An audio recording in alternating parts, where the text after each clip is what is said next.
मैं बहुत छोटी थी जब गैस रिसी थी। मेरी अम्मी बताती हैं कि वह मुझे जकड़कर जहांगीराबाद भागी थीं। मेरी याददाश्त में मैंने अपना पहला कदम बीमारी में ही बढ़ाया था और अब भी मैं उससे बच नहीं पाई हूं। बीच में कुछ समय तक थोड़ी राहत थी, पर अब फिर सब कुछ वापस आ गया है। मेरा गला और आंखें सूज जाती हैं। मेरा चेहरा सूजन की वजह से बड़ा रहता है और गले के अंदर ही अंदर खून बहता है। मेरी सांसें बुरी तरह फूलने लगती हैं और मैं होश खो देती हूं। मेरे पूरे बदन पर लाल लाल धब्बे हैं। शुरू में ये धब्बे एक एक रुपये के सिक्के जितने बड़े थे, पर अब छोटे हो गए हैं। मेरे दाहिने पांव की वजह से मुझे चलने में दिक्कत होती है। देखो, मेरे पैरों पर छाले पड़ गए हैं। कितना कुछ हुआ है हमारे साथ। हमारी जिंदगी हमेशा के लिए बदल गई है। मेरे अब्बू इस दुर्घटना की वजह से हमें बहुत छोटे छोड़कर चले गए। मेरी मां की मानसिक हालत बिगड़ गई। वह दरवाजे पर बैठकर अब्बू का इंतजार करती रहती थीं। हमसे कहती थीं कि अब्बू घर आने वाले हैं, उनके लिए चाय बना लो। वह उनके पैरों की आहट सुनने का दावा करतीं और चिल्लाकर कहतीं कि वे घर आ गए हैं।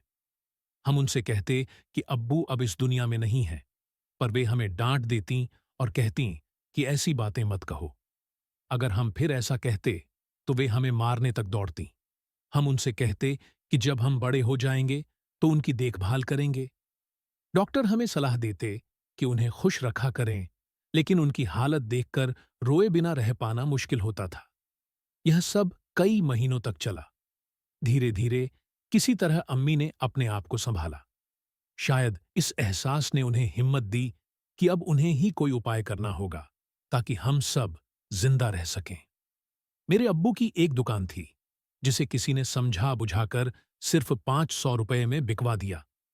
जब तक वह पैसा चला, हमें खाने को मिलता रहा। फिर मेरी अम्मी हर जान पहचान वाले के पास मदद मांगने गईं। उन्हें दूसरों के घरों में काम भी करना पड़ा। इस पर मेरी सेहत ने अम्मी पर अलग से बोझ डाल दिया। मैं हमेशा से बीमार रही हूं, जबकि मेरी जुड़वां बहन बिल्कुल स्वस्थ है। मेरी अम्मी कभी कभी चिल्ला पड़ती थीं कि मेरी बीमारी और इलाज के खर्चों से वे तंग आ गई हैं। एक बार जब मैं बहुत बीमार थी, किसी ने उन्हें सलाह दी कि मुझे एक प्राइवेट डॉक्टर के पास ले जाए, जो बहुत अच्छा माना जाता था। मुझे नर्सिंग होम ले जाया गया। डॉक्टर ने बताया कि मैं मरने वाली हूं और मेरे इलाज का खर्चा सिर्फ बिस्तर के लिए 250 रुपये रोज आएगा। इलाज का खर्चा अलग। अम्मी ने उनसे कहा कि हमारे पास इतने पैसे नहीं हैं। तब डॉक्टर ने कहा कि मुझे घर ले जाए, लेकिन वे नहीं मानी।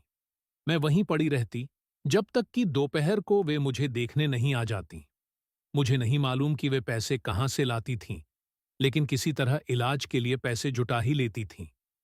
अब मैं आयुर्वेदिक दवाएं ले रही हूं और उससे मुझे काफी आराम है।